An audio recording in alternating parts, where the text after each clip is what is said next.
Okay, we're about to load up. Give it a few seconds.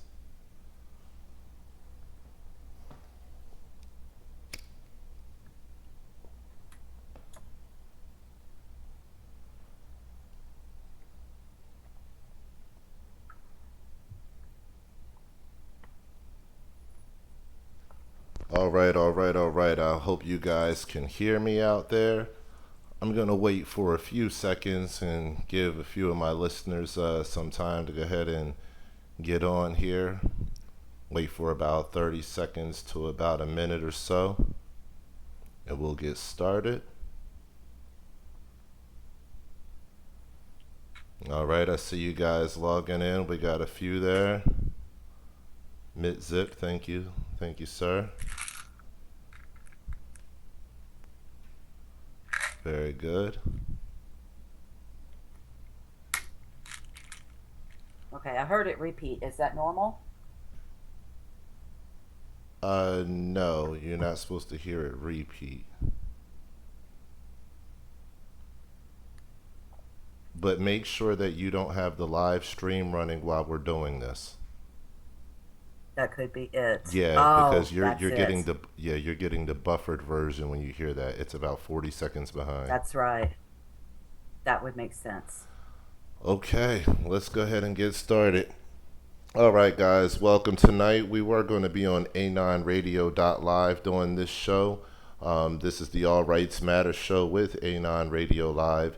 But due to our server issues, we've seemed to be getting attacked a lot lately, and our server has been offline a lot lately. So we've been getting our tech to look into that and get some things resolved with that, and working with the company and trying to come up with some solutions so we can keep this thing online. But we have a special show for you here tonight, for the All Rights Matter show, and we're here with Shere Dore. She's going to give us some Sandra Bland special insider information. She's been with this thing since day one. Those of you who are out there, you've listened to the Sandra Bland story. You know what's going on. You know how law enforcement in this country is. They're they're they're coming into our homes. They're coming into our lives. I mean, it doesn't matter whether you yourself have been affected by overreaching law enforcement or someone you know and love, or it's just something that you're seeing on the television at nighttime and talking about around the dinner table. This is something that we still need to address in this company. Killed by Police, I believe, .net. They had a statistic of over 1,000 unarmed people being killed in 2015. So we're still fighting for Sandra Bland, and Cherie is going to give us her best knowledge of what's going on the inside and be able to walk us a little bit through what the next stages are and what she's up against right now. So Cherie, are you there with us? I am here. Hello, everybody. Okay, make sure you talk a little bit closer to your microphone so we can hear you there. Okay, can you hear me a little bit better? Yeah, I'll make I'm sure I hoping. go ahead and turn you up on this side. All right, how are you holding Okay. up? How's everything coming along with you? Everything is moving nicely. Very chaotic, but that's the world of activism. So, yes, it's That's great, right. though. That's right. That's right. Well, first of all, I want to thank you for doing such a good job and staying strong and staying vigilant in this fight for justice because you and I both know this is not an easy task. Once you decide to put those shoes on and to walk in this path and to to seek out justice when in the face of all odds, it's the hardest thing. You get a lot of ridicule. So once you decide to do that, it makes your life a little bit more difficult. But you've been able to keep a smile, keep it going, get banned off of Facebook a few times, and still get Yes. get back up and keep fighting. So I definitely want to thank you personally from my heart. Thank you for standing strong in the fight. Well, thank you. I appreciate that. That's no And problem at all. yeah, it's a lot of work that needs to be done. A lot of work that we've been doing, especially where it concerns the Sandra Bland case. But the bottom line is these people need somebody to fight for them after they are gone, and especially where it concerns the Sandra Bland case. It's just from beginning to end, it has been disturbing Hmm. all the way through. And so it's, yeah, they need somebody who has a voice and who will take this to the ends of the earth to fight for them. Well, in the beginning, I guess you're kind of walking us into it, and I'm actually playing with the audio here, making sure this is our first show we're doing on YouTube live like this, so I'm trying to make sure we're good here. But in the beginning Okay, with this case, um, you were on it from the right from the start, if I'm not mistaken, right? that is correct. Yes. Okay, now And just to give people a little, well, do we want to give people a little bit of a history of what took place just in case they're not informed? actually, that's what I was going to lead to. If you can give us a little bit of history with you starting this just from the beginning, you have probably a little bit more Okay. intimate knowledge than some of our listeners, and including Okay. myself. So, if you can give us a little bit of history of what happened during the Sandra Bland case and what prompted you to get involved and take this position that you're taking now. Okay. Sandra Bland, this was back in July 10th of 2015, where Sandra Bland was driving her vehicle and was stopped by DPS, Department of Public Safety Officer Brian Encinia. She was pulled over for not utilizing her blinker, of all things. In any case, because Sandra Bland, I don't know if many people are aware, but Sandra Bland had a Sandy Speaks video, kind of video chat of what she was doing to. She was up against, police violence, and she was part of Black Lives Matter and so forth and so on. In any case, she knew her rights. The officer was just very combative with her. And then when she lit a cigarette in her car, he told her to put the cigarette out. Now, you have a Fourth Amendment right. She's in her own property lighting a cigarette. There was no need for her to have to put out that cigarette. In any case, the officer went and he pulled her out of the vehicle, and you could see it on the dash cam, but then he takes her out of dash view. And for what we understand, her head was slammed on the ground. He had a knee on her back, and he placed her under arrest. And then 3 days later, it was learned that they're claiming that Sandra Bland, and this is Waller County, which is far northwest of Houston, so it's not terribly far from here. So they indicated 3 days later that Sandra had committed suicide. And a lot of us are very much aware how racist Waller County is. The sheriff, who is in charge of Waller County himself, was fired from Hempstead, which is not far from Waller County, Okay. for his racism before. So we're already dealing with some issues right there that are bringing up cause for concern on what happened with Sandra Bland. So that's the start of it, which got everything up and running where it concerned her. Because nobody believes that well, I shouldn't say nobody. A lot of us know that she would not have committed suicide. She was moving to Texas, got a new job. She was a very positive individual. And for a young woman who shouted out to the cop, "I'm looking forward to seeing you in court," as an activist as well, there's no way that this woman committed suicide. Yeah.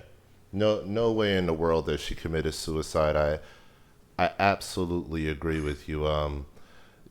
Like you stated, the conditions surrounding her life at the present moment, with her getting a new job, with her moving. I can speak for myself. When I moved here to Tennessee a couple years ago, I, even, they said Sandra was a little depressed. I can tell you firsthand, I dealt with depression, especially being in New Jersey. It's a very hard place to be. And after being in the military, then being in New Jersey, I was just beat down. So I knew that I needed to leave and to move on. And coming to Tennessee, I remember a couple years ago, just the burden I felt like it, lifted off to me. I got my place down here, and I had a new direction. I knew I was moving, and for that last couple of weeks, you couldn't tell me anything. It was so positive. So, somebody in her position, you can't imagine somebody being so positive, having so many positive things go on, and then them just saying, hey, you know what, I'm going to kill myself, even though I'll be out of these, bad circumstances within just a few days. Correct. Yeah, so listen, I want to get into a little bit of there's a case that you were actually talking about that's coming up here. I have a few points that I wanted to go over with you as you were telling me a little bit about the story and what's going on. Just some points that you can give our listeners and our viewers today, you know, regarding the specifics of the case.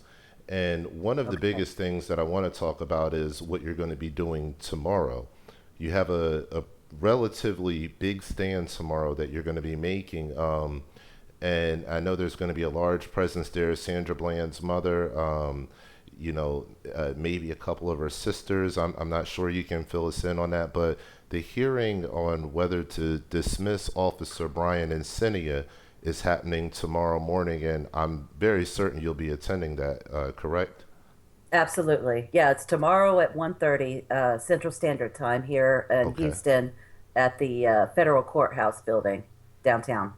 Okay, now are you guys going to be having any kind of a rally before, or is this just something where everybody's going to meet there at 1:30 and just be on time and be ready? Well, we usually enjoy rallying before the start of the court hearing. The last couple of times that the families come down for other hearings, we've always usually led a rally maybe an hour or so before the court is to begin. So I'm more than sure that tomorrow we will be rallying. So I'm asking that people probably get there around 12 or 12:30. Okay. All right, absolutely. Absolutely. Now, the rally, will that be held at the same location as the actual as the hearing? Yes, that's correct. It's going to be held right outside the doors. As a matter of fact, if anybody is planning on attending this tomorrow, we're asking that those who want to actually go into the courtroom, an ID will be required because you're dealing with Department of Homeland Security, and they will not let you in the building without identification on you. So if you want to come in the courtroom, please have your ID, or if you just want to come and rally with us outside, you're welcome to go ahead and do so with us. So, Department of Homeland Security is going to be at the courthouse? They are always, yeah, it's a federal courthouse. They're always there. Okay. Very interesting, I know. Yeah. Well, we all know that this country is definitely turning into we're turning into a police state. That's what, this is literally becoming. Now for tomorrow, as we've seen in many times, and in many situations, and I'm not trying to cast any doubt, but I am speaking as to the powers that are out there and what these police officers do. But we've seen many times these police officers, they're in the wrong, and they either get a slap on the wrist or they don't get admonished at all. So what are you guys expecting tomorrow? And what do you how do you foresee this actually, playing out? And if you can, tell us what would happen in a positive situation and also in the negative situation. Well, the good thing is, so far to date, with the different hearings that we've had in the last few months or so, the judge that is in charge of this case has been very, how do I put it? He's been very fair to Sandra Bland's family. And he has put pressure on the state because we've been requesting evidence, such as the Ranger report, which is a really big deal in this case. And then also, we want the plastic bag that they're claiming that Sandra hung herself with because we want to be able to test that bag for fingerprints. You would figure if they want to exonerate themselves, that they would just hand over the bag, and they're refusing to do so. So we have, I guess her attorneys have been really pushing to get their hands on evidence, and the judge has been feverishly, letting them know, listen, I'm going to end up making a ruling that's going to end up releasing the evidence for this family. And I just have to say, just from my personal view, being in that courtroom as often as I have been, the judge has been extremely fair to the Bland family. I can't repeat that enough because I was shocked because I was expecting them, especially a judge, a federal judge, just to turn and go in favor of the state. But anytime the state has made ridiculous, like tomorrow, I highly doubt that the judge is going to dismiss the case against Brian and Cinia. There's just way too much evidence. So I'm thinking that it's going to go in that route. Yeah, yeah. I was looking over some of the evidence too, and I don't think they're going to dismiss the case against him either. Now, what I'm fearful of, and you let me know your thoughts on this. What I'm fearful of is they're going to look at Brian and Cinia. They're going to use him as the scapegoat, um, and kind of over amplify, his wrongdoings in the situation, but still never really get to the core. I guess you could say kind of use his situation to say, look, we're doing something. We got this guy out of here. He was the problem. And now everything is fixed. And it's so sad that Sandra Bland committed suicide. I see them possibly hijacking the narrative, if you will, to gain control over that public mass deception that they've been, fostering for so long. So, do you see them Right. trying to pull maybe a tactic like that? They very well could easily do that. Now, I do want to say that it was just a few weeks ago that Brian Encinia was brought up on charges, I believe, of perjury, where it concerns the Sandra Bland case. He altered information on a report. However, the problem is that it was a misdemeanor charge, and I think we're looking at maybe like $1,000 fine and up to 1 year in jail, which is basically a slap on the wrist. So we do have that in our favor. However, yeah, they could easily use Insignia as a scapegoat and then like just totally forget the rest. Because what we're looking at is we want to expose Waller County and Waller County Jail, to say that this is what's taking place as a form of racism because that is very apparent. But if they just utilize Brian and Cinia as the scapegoat and just say, okay, here you can have them and that's it, and case closed, well, that is a huge concern of ours. Yeah, yeah, absolutely, absolutely. Um, I Wow, you guys, yeah, it's a lot. It's a lot. I mean, I can only imagine how you guys feel. I mean, those of you who have been on this since day one. Now we're talking about. Let's see. How many months is this now? Have you been working on this? Since July, since the moment that, well, I shouldn't say the moment that we found out that she was murdered, but shortly thereafter, after it Yeah. was determined that she was murdered, Houston activists, especially those associated with Black Lives Matter, jumped at the call to go to Waller and immediately, put a plan of action to protest. So our first, I think the first major protest where we had hundreds of people out there was on August 9th. So you figure, from July 13th to August 9th, where we had people by the busloads, charter buses, come into Waller County, onto Waller County Jail property and protest. It was just a beautiful thing to see so many people stand together in the name of Sandra Bland. Absolutely, absolutely. That is a very beautiful thing when people get together and stand in solidarity. And I think the important thing to notice is not all those people were black, not all of them were white. It's a mixed group, mixed culture, a mixed bag of people that got together to represent the right reasons, the Yes, right causes, and that's what makes the stand powerful. And I believe, as far as local media in your area there in Texas and national media, I believe that's the reason why they're being very selective on what they say about the Sandra Bland case because they realize the amount of activists that are staying on this case and that are not giving up. correct.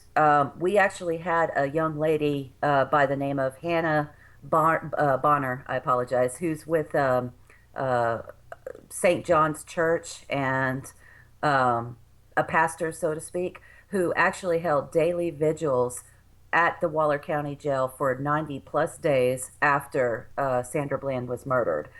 So bringing attention Wow. to the Sandra Bland case through her and then through, and Sandra Bland actually went to Prairie View A&M, which is right up the road from Waller County Jail. So she had her sorority sisters and several former classmates that were also fighting forward for Sandra Bland as well. So it's been consistent. And I think the biggest thing here is that when an individual is murdered by police or police agencies, that we don't just say, okay, you're a hashtag today and then tomorrow you're forgotten. We've got to continue to remember these people and continue to try to fight for them as long as we possibly can. And I think that that's been an example in the Sandra Bland case. Yeah, I absolutely agree with you, and that solidarity, that unity, is what's actually destroying the narrative that they would like to put forward. And I'm sure that's placing them into a position where they're highly uncomfortable. I know we did the same thing in South Jersey with Philip White, and in North Jersey actually with Quadir Felton as well. When they were unjustly, well, Philip White was unjustly murdered by the violent police officers, and Quadir Felton was shot and blinded unjustly by the Jersey City police. But when you put that pressure on them and you don't allow them to control that narrative, that's when they start to get a little bit nervous because they realize that the unity of those voices is something that can change the community. It's something that can defeat that media that they put out to everybody that's lying to everyone. Definitely, yes. And all it And the takes. scary thing, Go go ahead. ahead. No, but the flip side of that, the scary thing is that also too, when you're exposing these corrupted police agencies and governmental groups, you almost put yourself in a direct target for harassment and God knows what else. Especially, and I keep telling people the most powerful thing that you have is your voice, and they are terrified of that. And if you have a voice where people actually listen to you, that's even that that even makes them even more scared, so to speak. Yeah, yeah, And yeah, so and I'm telling you, if everybody would just rise up and use their voices and expose these people, there is obviously more of us than there are of them. that's But right. it's just waking people up to understand what's really taking place here. That's right. That's absolutely right. And you know, it, you couldn't have said it any better. It's really just waking people up because it's like anything else. Once you're turned on to a good idea, you want to learn more about it. And it's the same thing with waking up to this kind of knowledge. Once you wake up to it, you want to learn everything. You become like a sponge. So our Yes. job is really not to really pour a whole bunch of information and force a whole bunch of information on people, but it's just to keep doing the job of getting the information out there so that hopefully something out of all of that information will catch the right ear at the right time, and that person will say, wait a second, I never looked at it that way. I never thought about it that way. And they'll literally wake up. They'll literally go out there and research and they'll start to look at the world differently because they'll take responsibility for their own perceptions. And I believe that's what we have so much of now is people not taking responsibility for their own perceptions and allowing media to dictate what the world is to them instead of them experiencing it themselves and learning about it. Well, and I think a lot of it too is if it doesn't affect them personally, they don't want to get involved. Yeah, yeah. And, people need to have this line of thinking that right now it doesn't affect you. But it's like, for example, the Sandra Bland case, it's kind of like with 9/11. You knew where you were when that happened. Sandra Bland case, I remember exactly where I was at a convenience store. And when the announcement came through that she was, well, they say she was found dead in the jail cell, I just remember being at a corner store and just dropping, and just crying because I'm thinking this is something that I do every single day of my life. This could have easily happened to me or other people that I don't know. And it's like that connection. Once you're an activist and you work in the activist community, whether you know them or not, they're your family. So, to take it in that day. And then I got really angry because I knew that all of this was just crap. The stories weren't making sense. So, that's why I was saying, just people, we need the involvement. We need people to catch on and go from there. Yeah, yeah, you're absolutely right. And it's that the joint feeling of that pain, that people have all felt Yes. collectively at the same time, hearing such a tragic story. I still remember looking on the internet, and I mean, for days, oh my goodness, it was just like the most significant amount of sorrow that you could see for a person passing. Now, we're talking about Sandra Bland was not famous. No one knew who Sandra Bland was. I mean, Right. she was a queen in her own right, but she hadn't blossomed, into the world yet. She had some good accomplishments in life, but she still hadn't broken out of that shell completely. So when we got to see that personality and got to see that side and hear those words and knowing that that person is no longer alive because of unjust actions, uh, you can feel the sorrow of just in the posts that people were talking about or online. And I mean, I believe that's still resonating with everybody now. um, that resonation with everybody now is creating just this long-standing, I don't know what to call it, vibration of energy, if you will, where people are not letting go of this. That initial impact hit them so hard Right. where they're not letting go of this because they know it's wrong. And like you said, if if it's not you today, it doesn't mean that it can't be you tomorrow. Correct. It can be Yes. you And tomorrow.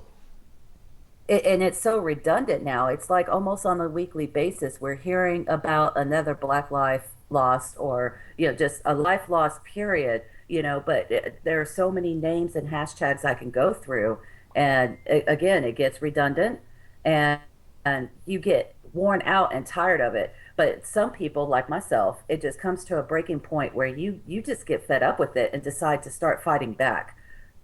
And that's what I'm hoping that a lot of people will pick up and do, because it's like, how many more people can you murder and have zero accountability, and then just keep going the way that you've been going? It's just not okay anymore.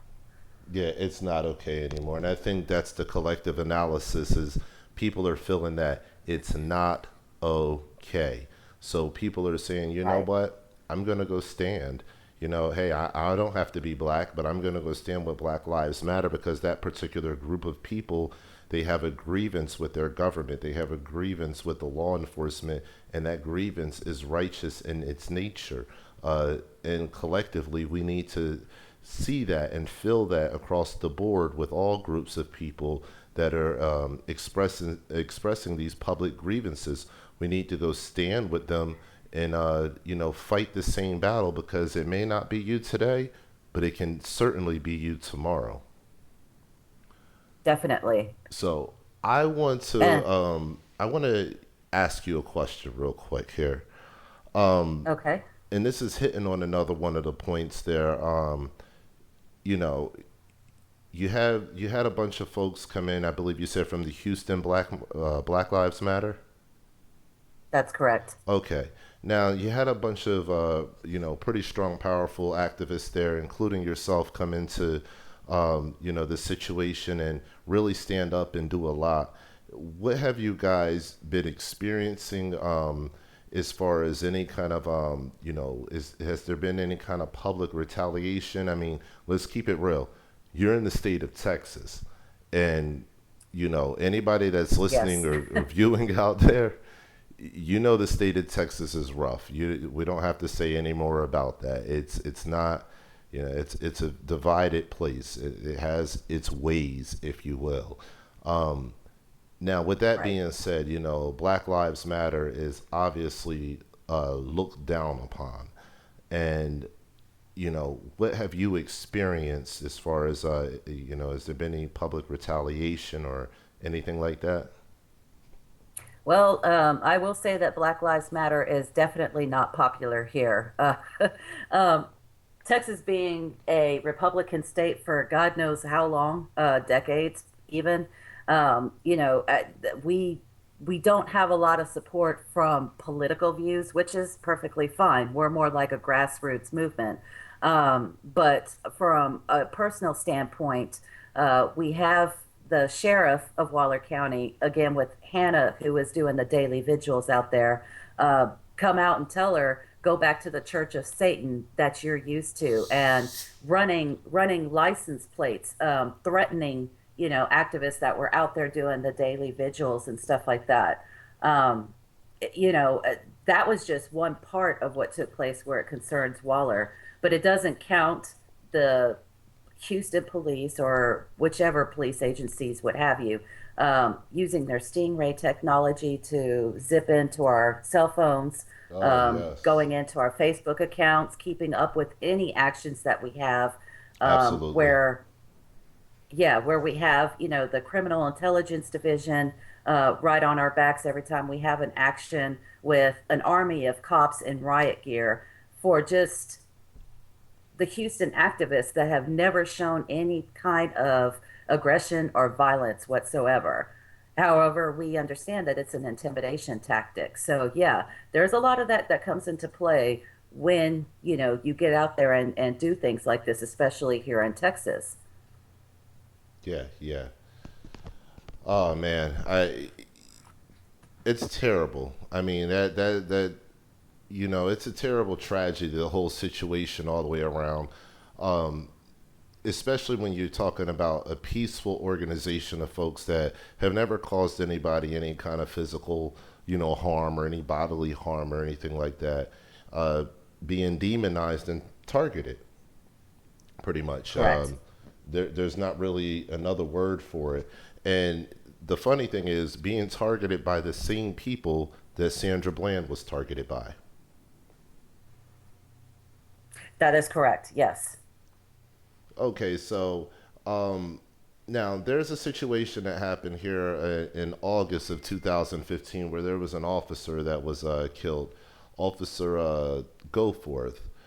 He was murdered by a mentally ill man at a gas station while he was pumping gas. And uh, from what I understand in the state of Texas, and I remember around this time, there was a backlash when that officer was murdered, and immediately it turned into, oh well, it must be those Black Lives Matters people. Oh, Yes. wow, hold on one second.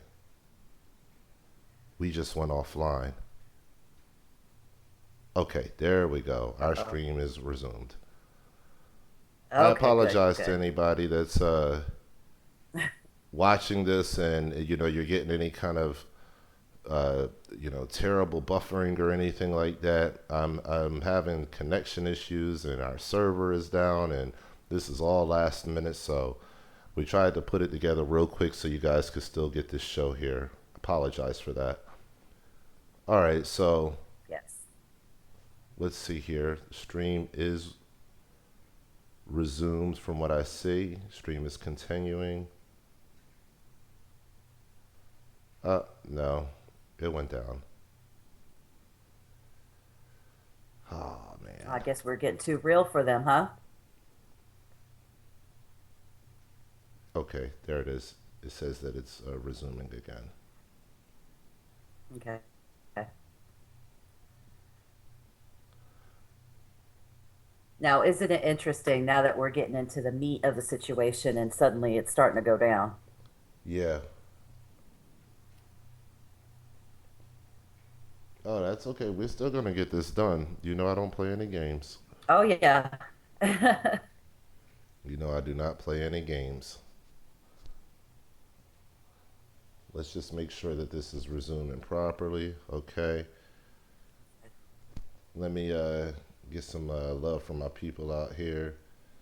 Then make sure that they're listening and can hear us.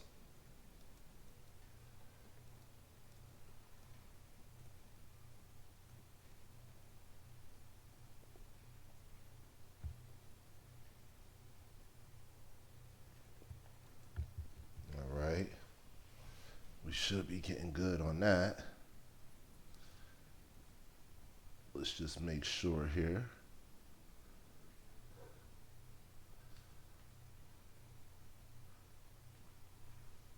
There we They go. can hear us just a little bit choppy. Okay. That's good. That's good. Okay. Back All it up right. that minute, guys. Back it up that minute, and then it should go clearly, go smoothly, I should say. Look, I'm acting like I'm running your show. I'm sorry about that. No, no, you know about this computer thing too, and you just started your channel, so that's all good Yeah. to go. All right, it's looking like we're good here, and we're live, and stream's going strong. So let's go ahead and continue. We apologize, guys. Um, there you go. Everybody's saying they're good now. Yeah, we're going to be working on this, Hey. guys. So we apologize. Output is still a little bit low, but we'll go ahead and keep it moving right along here.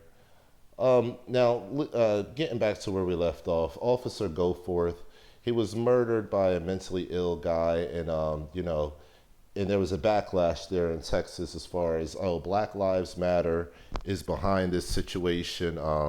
Black Lives Matter is calling for the death of police officers, and this individual wasn't even a part of Black Lives Matter. He just happened to be a black gentleman who was severely mentally, troubled.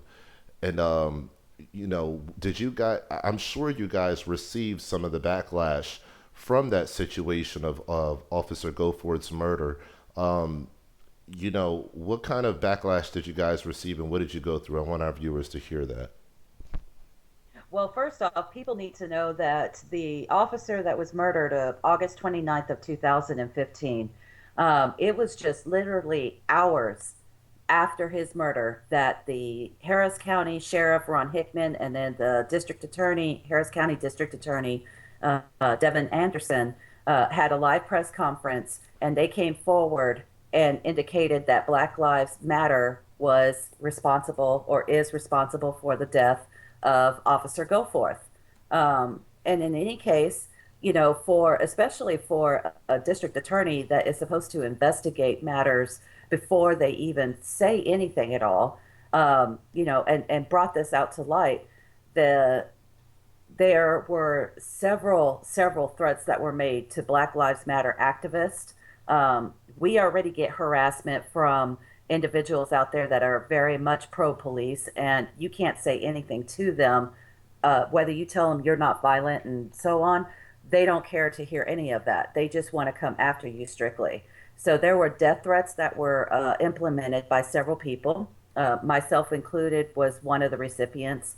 And then, especially in my case, my personal home address and my personal cell phone number were shared openly online through social media for people to start harassing me and calling me. Wow. Um, and it's yes, and here I have children, and I'm definitely not a violent individual, and I never called for this officer to be murdered. I'm not calling for officers to be murdered, period.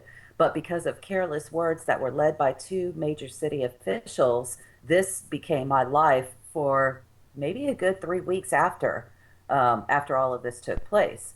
And it resulted in me changing my cell phone number. And thankfully, the address that they were placing online was an old address that I no longer lived at. So I couldn't even tell you if anybody showed up at my old house at any time or not. I'm just thankful that they never had the right address. But anything that was considered open record, they were pulling up my history. I mean, just anything attached to my name, sharing it with the world to see. And, you know, it was just absolutely beyond repulsive. Wow. I had a similar conversation, not to get off subject, but the same thing, uh, with some folks recently about Brandon Curtis, who we've been working with through the Oregon situation. and someone posted his personal information online, and of course he took great offense to it. He has a wife and children, and young children at that. And that's such a sensitive topic, and I wish more people would understand that when you place someone's information out there, and you know just think of it this way: we all have mothers. We all have mothers. If someone took your mother's information and her home address, her work address, and where she goes to her doctor's at, and posted it online simply because they had a disagreement with her, I mean, think of just how that would make you feel as a person.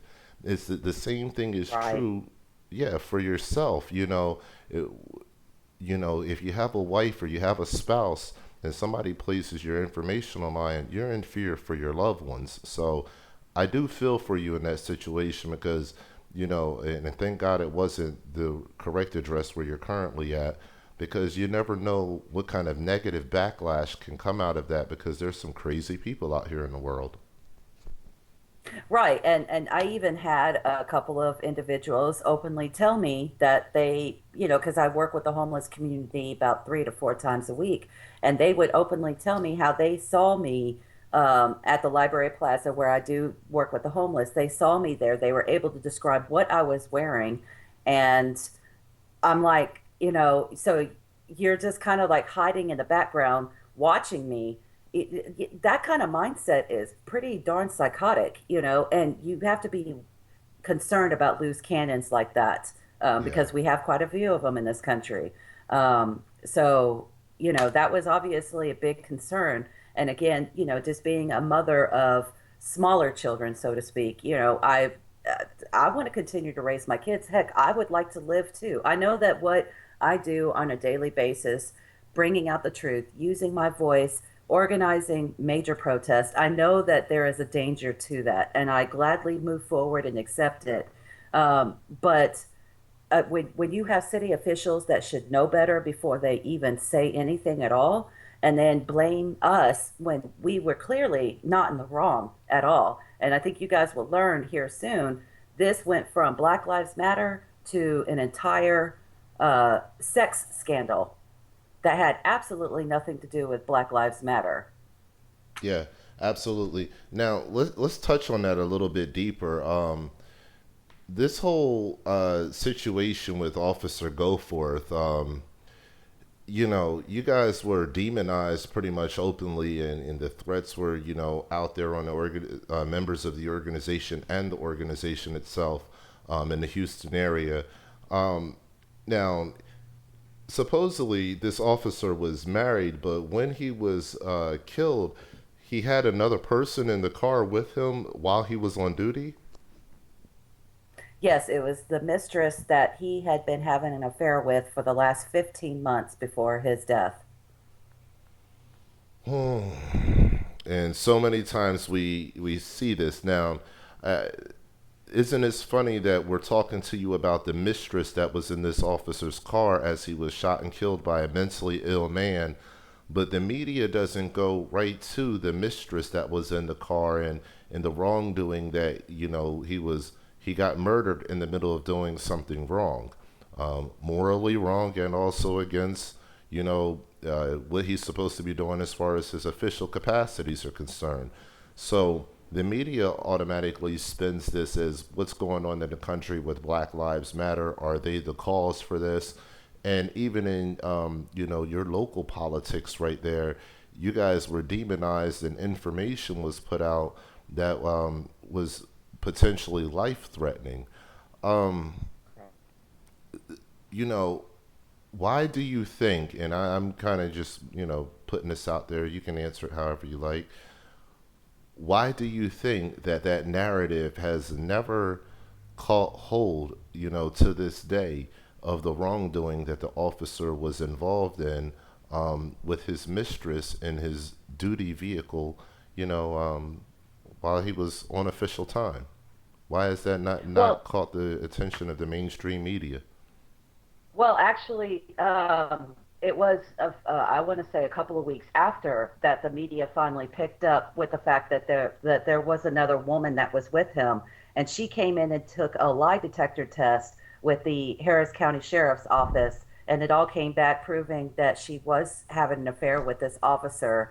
However, you would think, just in police investigation, because she was, I think there were witnesses that said she was laying over his dead body and screaming, my best friend has been killed and everything else. You know, you would think that the sheriff's department would have investigated a little bit more before they even threw Black Lives Matter under the bus.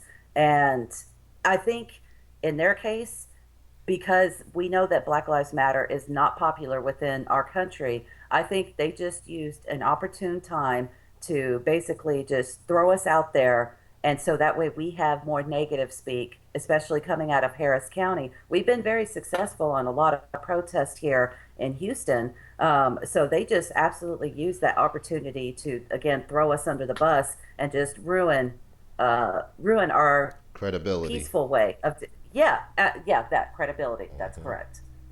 Yeah, that's what But they it's really have all about. they They have they aim for actually, that credibility. right, and they have, so since that point, the mistress has come forward. Mainstream media, well, yeah, especially in Houston, I don't know if this has made national news yet, but mainstream media has been reporting about the mistress. And unfortunately, since then, she has been linked to 3 to 4 different Harris County deputies who have since been fired. So we have a mistress with a man who was murdered, and then she was having a sexual relationship with 3 to 4 more officers that were just fired within the last 2 weeks or so. And somehow, Black Lives Matter, we could see, has no part of this. But unfortunately, we cannot get the apology from the same 2 city officials who blamed us in the first place. Mm, mm, mm. Now, it's sounding like, I'm hearing that obviously these two city officials are they're grossly wrong in what they're doing. That's obvious, but it's sounding like there's a huge cover up here because this woman doesn't sound like your typical your street worker. She sounds a little bit more like somebody that works exclusively with the police department, meaning that she's being paid probably not even by those officers. So, Right. with that being said, there sounds like there's a little bit, to me, it sounds like there's a little bit more of a deeper conspiracy here, dealing with the fact that something's off. How could a one woman be with 4 or 5 guys all in the same police department? Unless she's a part of some kind of ring of prostitution, or there's something there there's more to the story. I'm sure she didn't just happen to bump into 5 random guys at the police department and happen to hook up with all of them. It doesn't normally work like that. So I believe there's a little bit of a deeper story that's being covered up. And we've been seeing this across the country. We see a lot of these officers involved in sexually perverse situations outside of their marriages, that, it's just not becoming of an officer. And we see them engaged in these activities while they're on duty. We had a case here last year where either last year or late in 2014, where an officer was caught behind a local place of business uh, being serviced in a vehicle by a prostitute, caught on camera. Wow. So this is what we're seeing a lot of. There's a lot of sexual deviants that, are within that, force, within that brotherhood, and they keep it secret, they keep it quiet, and they get caught up in these scandalous situations, and the media doesn't do, make it any better. They don't do their job at all as far as reporting what's going on with the taxpayers' dollars. No, they cover it up. They go with the official story, and they say, you know what? Hey, it's just a part of what happens. What's more important is those Black Lives Matter people, and they're standing up and taking a stand, so we got to knock them down. Correct. And we even had a press conference yesterday morning, which I was surprised that the media even attended, in a call for asking for a second time now. Our first press conference was back in September, shortly after Go Forth was murdered. And then here we're doing it again in February 2016, requesting a second time that District Attorney Anderson and Sheriff Hickman come forward and publicly apologize to Black Lives Matter activists, especially because their rhetoric ended up putting quite a few of us in danger. And the disturbing thing is while they did their press conference back in August, they want everybody to respect cop lives. They're pleading for everybody to respect cop lives. But when it comes down to respecting Black Lives Matter activists involved, it's like there was absolutely no respect. So, what came forward yesterday afternoon when media tried to get a comment back from both individuals on whether they're going to come forward with a public apology, both of them have come forward and said no, they have no intentions of apologizing to Black Lives Matter activists. Mm, mm, mm. And you know what? It's just that's the cockiness of our system. That's the boldness, the arrogance. They don't care. They don't care at Right. all. But yet you'll get what's his name, Giuliani up there in New York. You Yeah, know, Rudy Giuliani. yeah, you'll get Giuliani on TV whenever somebody does something that he doesn't like. Beyonce, uh, wore attire or whatever she was doing at the Super Bowl that was, giving a salute to Black Lives Matter. Also, that famous director, what's his name? He made the Hateful Eight. Um, Uh, Quentin Tarantino. yeah, Tarantino. He was also demonized, just for standing up and going to a rally and a protest and speaking out and having a righteous stand. So, I mean, we're getting to a place where people in powerful positions, are literally speaking out against people who are not in powerful positions, but who are coming together collectively to have the same kind of powerful voice. They're speaking out against those people as if they're a problem, as if they're causing the institutionalized problems within our society, and they don't realize that they themselves are delusional and they're the damn problem.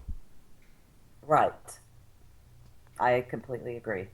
Yeah, so let me. I want to actually move on to another point here, and we'll hope that more of this stream gets out there to folks, and a lot more people will see this and understand. The cover up that's happening with that situation, and how they don't want to admit the cover up, and they also don't want to apologize for placing the wrong people in the negative light. So we'll hope more comes out of that as time goes along.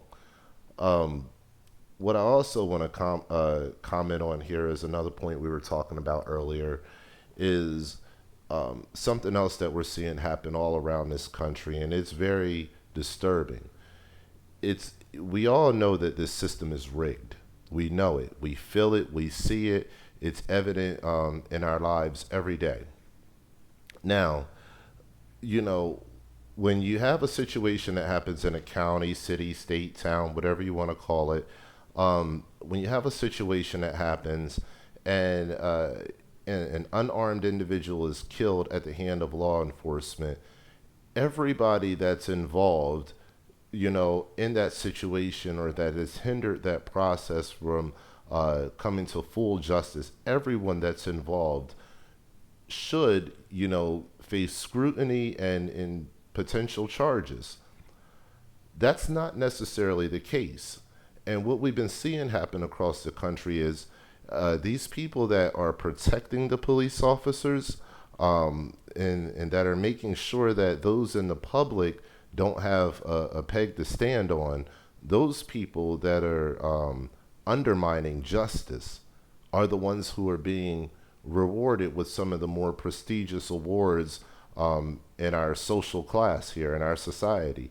So we're seeing consistently corruption happen, from law enforcement dealing with citizens. And then we see that the prosecutor's office and the DA and all these people uh, hurry up and jump on board to protect the police officers. And then later on, 6 months or a year down the road, they're given an award for that.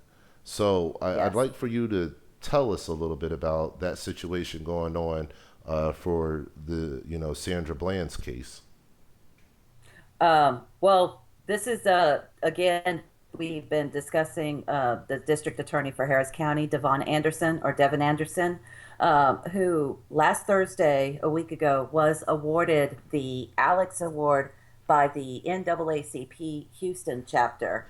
And she was given this award in regards to her fair and unbiased justice that she brings to the table for the Black community. Um, Now that's a laugh for many of us because, just a few months prior, she's blaming Black Lives Matter on a death of an officer that was really never our fault. Um, Devin Anderson has a very high incarceration rate of the Black community in Harris County. In fact, our jails are so overpopulated, we've had to take inmates and place them in different jails, like outsourcing, because our jails are so overflowed with Black individuals carrying 2 grams or less of marijuana. So Oh, with all wow. of that being said, it's like, yeah, it's mind boggling, and here she is claiming that she's a friend to the Black community. She's awarded the NAACP Alex Award, and we're just looking at the NAACP like, what the hell were you even thinking? Why would you even give her an award when she's been nothing but against obvious Black lives? Yeah, absolutely, absolutely. Yeah, you really have to ask these questions because we know that there's a lot of failed policies and very purposeful policies that have been implemented in lower income communities and where African Americans and other minority groups have been placed in difficult positions for decades now. Um, what I you know what I don't understand is, and let me just bring this up too. I understand your frustration with that because in the situation that is still ongoing now, justice for Philip White, in the situation with Philip White, um, the prosecutor there, Jennifer Webb McCrae, she was just awarded the Coretta Scott King Award about a month ago, and I just about blew my lid. I mean, I didn't know what to even think about this. 3 deaths have happened in one year on her watch,